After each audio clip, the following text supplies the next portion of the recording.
Hey, how's it going? I thought I would just start this video up this morning and talk to you guys for just a couple of minutes while I'm getting my day going, enjoying my coffee. Just had some oatmeal, and it's a great way to start a day.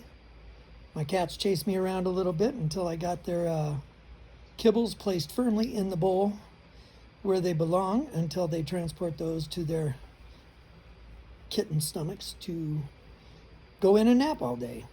And anyway, I was just thinking about everything I've been doing in music lately, and there is a very tight connection between Daniel and myself with Soundview Summit.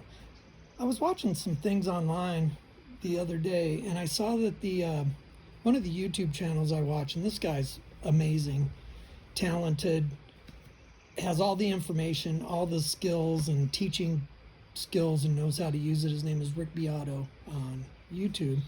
And if you've never heard of him or seen any of his videos, I would suggest you can look up what makes this song great, and he goes through it. If you want to dive deeper into music and how it's made and what's in there, it's kind of technical, but at the same time it's just really for music fans, music appreciation type things. It's really good. But the thing is, it's no surprise to me that this guy has millions of followers on. Tell you what, I'm going to turn this video back around so you don't have to watch me for the whole time. Hopefully you can still hear me. So he has millions of followers, and I'm like, how do you do that? You know, how do you even get there? And from the beginning of wondering how to do videos on YouTube or any content, I guess, at all, you know, including recording albums, playing live even. And he did a video recently where it was called Studio Tour 2025, and he started out by having, I think it was him and 7 other guys, and then there were a couple that were coming in on Zoom or remotely. And so I'll just round it to, there's a team of 10 people working on Rick Beato's page, his YouTube page, and his media, and that goes to Instagram and some other things too. You can tell it's professional, and you know it's taken a lot of work. But I mean, on a daily basis, there's 10 people working on his stuff. And it shows. It's professional. Yet he is a guy that's right about my age. Let's just call it 60-ish. And he's talking about new music, and I can see he gets a little bit more grumpy about his review of modern music. And he tries to like it all. I mean, he really does appreciate music. But anyway, back to what I was saying. There's a group of 10 people working on those videos. And he's the only one that kind of goes off script. Everything else is working like a well-oiled machine on there. And then he tells it how he feels it and what he thinks. And but not in a weird way. It's just people are interested. This guy has a lot to say. I'm kind of the lower end of that spectrum, I feel like. I have a lot to say, but I can't back it up with years of teaching or a massive knowledge of music theory or millions of record sales or #1 records or any of those things. I just love it. And since I am in this age group now, and I've spent pretty legitimately, in my mind, 50 years being focused on music, I figured now was the time to just do what I want to do and what I can do with what I have. And that's why I'm making a lot of content, and that's why I'm doing the best I can to keep moving forward and I'm putting things out that are me in an effort of learning, and I'm putting that out there so I can watch it and see how it represents itself. The videos and the music and the live recordings that I'm doing. And it's kind of difficult, you know. You think, some of this stuff is so cringy, you know, but I'm just putting it out there. I figure I can give a good 20-year run of working at this, and that would create a big portfolio of music and video and my thoughts and sharing my knowledge on music and stuff. I will go back a little bit to the Rick Beato thing of having a group of 10 people working with him. Working 100% completely solo is difficult. When I first moved out here, I was wanting to jump right into the music scene, and there is a big music scene on the Outer Banks. It's a very popular destination for beach rentals for families to come down from, I think, mostly the eastern seaboard, from Virginia on up, to spend a part of their summer out here on the Outer Banks. And there are awesome musicians playing all around, plenty of bands, but one of the big things is the solo music performers, these guys that show up, set up their equipment, and in various ways get to the end result of performing great sets of music, playing all by themselves for 3 hours. And I got myself set up and I tried that.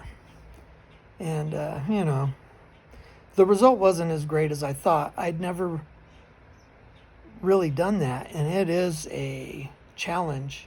And there is a lot of talent and experience that goes into that. And that didn't end up working for me. And then recording, I have such minimal recording skills that, I don't know, everything sounded the same. I had no way to make the sounds I was hearing in my head come out on the tape. It was just what I could do with this voice and one guitar at a time. I tried loopers and stuff like that. It wasn't working so great. But I kind of came to the conclusion is maybe I don't need a band. I need to do something that I can kind of navigate and steer. But then also, to get going on that, I was going to need help. And it involved doing recording stuff. And I have my Mac computer with GarageBand built into it. Under suggestion from a friend of mine, it's like, hey man, just utilize the studio that's in your computer right there. So I started looking at it and I'm like, it's daunting. I couldn't really make much happen. I could record sound, but it was kind of me with my old school cassette recorder making things that all sound exactly the same, you know, which was super basic. And so I thought, well, who do I know that could help me with this? With D-Rock, we started writing in, 2009 or 10, and then we put the band Exactabox together when it came time to recording the album. I had run into Daniel at the Macaroni Grill. He was running the bar, and we started talking music. Both of us were just off to the races. It was really cool. We hired him to produce the album, which he did. It was him and I had a great relationship working with each other one-on-one with the mixing and the overdubs on the album. And we kind of thought that we would be doing something else, and then a lot of years go by. But anyway, I thought, well, I'll contact Daniel. And we stayed in contact over the years. I thought I'd contact him and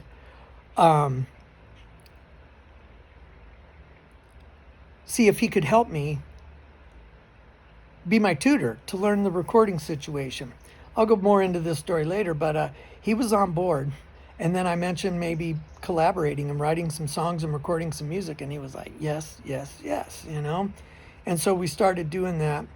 And I guess the moral of this rambling video here is that it takes, at least for me, somebody to collaborate with. And there's a back and forth that's really comfortable with Daniel and I, and there's nothing that's aggressive or demanding or even precious about what we're doing. If one has an idea, we put it out there. If we listen to something and it isn't quite right, then we put that out there, and we form a way to get from beginning to end, and these songs come out. I guess I'm just kind of introspective on this because we're getting ready to release the album. It's 12 songs long, and we're just wrapping it up with the final mastering and promotion stuff at this point. And it's a very organic and respectful relationship that we have with each other. And we even discussing how proud we are of what we're going to be releasing here in the very near future. We also want to challenge ourselves on the next one to take what we learned here and utilize it and even push even further. So there's already plans to keep moving on. And I hope this is something that Daniel, since we're doing it online, sending music files through Gmail and working with them in our own studios from across the country, I don't see any reason for this not to go on. And that's what excites me the most, is that we can do whatever we want with music and content and videos and all those other things. And it just feels awesome. And I'm very thankful that I have it. Both of us have support systems around us that are just so supportive and encouraging in everything we do. And we realize that our audience is very small,